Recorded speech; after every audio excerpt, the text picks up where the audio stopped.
Okay, this is just a bit of preamble before the start of this video so I can add some context. I made this video in one night for a group project that was due the day after. I wrote, recorded, and did the editing just to not be able to present it because I was late for class. It was so good. Anyway, since this video was supposed to come after a whole presentation about Dogma 95, there is a whole lot of context and information that is missing, so please take note of that. I just wanted to upload this because I thought I did a good enough job for a all-nighter. Anyways, enjoy. Disclaimer.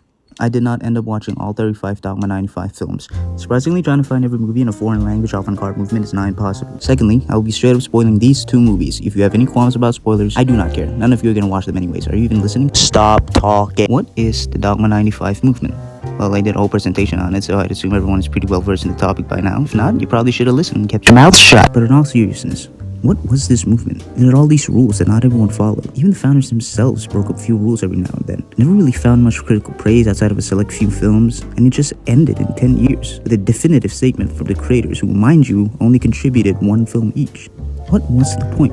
I wanted to tackle that by watching every film they certified. Even though I didn't get to do that, the first two in particular, The Celebration or Festin and The Idiots or Idioturn, encapsulate why the movement started and what it set out to achieve. In Thomas Vinterberg's entry, The Celebration, a rich patriarch celebrates his 60th birthday, only for his eldest son to reveal how his father had continually molested him and his sister when they were children. By following the dogma rules, Vinterberg forces the characters to stay trapped in this uncomfortable situation. The film unfolds relatively in real time, allowing the audience to sit with the shock, confusion, and denial the guests face as they are confronted by the truth of a man they had all gathered to revere. Similarly, Lars von Trier's The Idiots tells the story of a cult-like commune that pretends to be mentally disabled to disrupt bourgeoisie communities and challenge their sensibilities. He utilizes the low-tech rules of the movement to create interview segments that heightens the realism. It makes us feel like witnesses to the absurdity and the problematic co-opting of real disorders. But that's not to say Vinterberg uses the limitations of gear to maintain a documentary aesthetic in the same way von Trier does. Instead, he uses quick whip pans and erratic movements to create a frenetic feel. Because the cameras they used were so compact, they could be placed at spots most cinema cameras couldn't reach,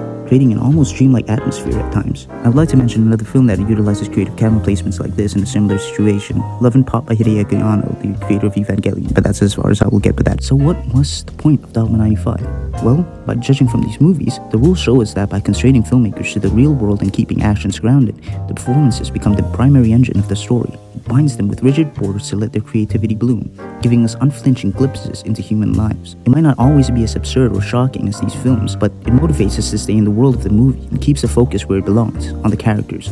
For it's only the characters that keeps us invested and communicates the true themes of the story. Okay, that's it, bye.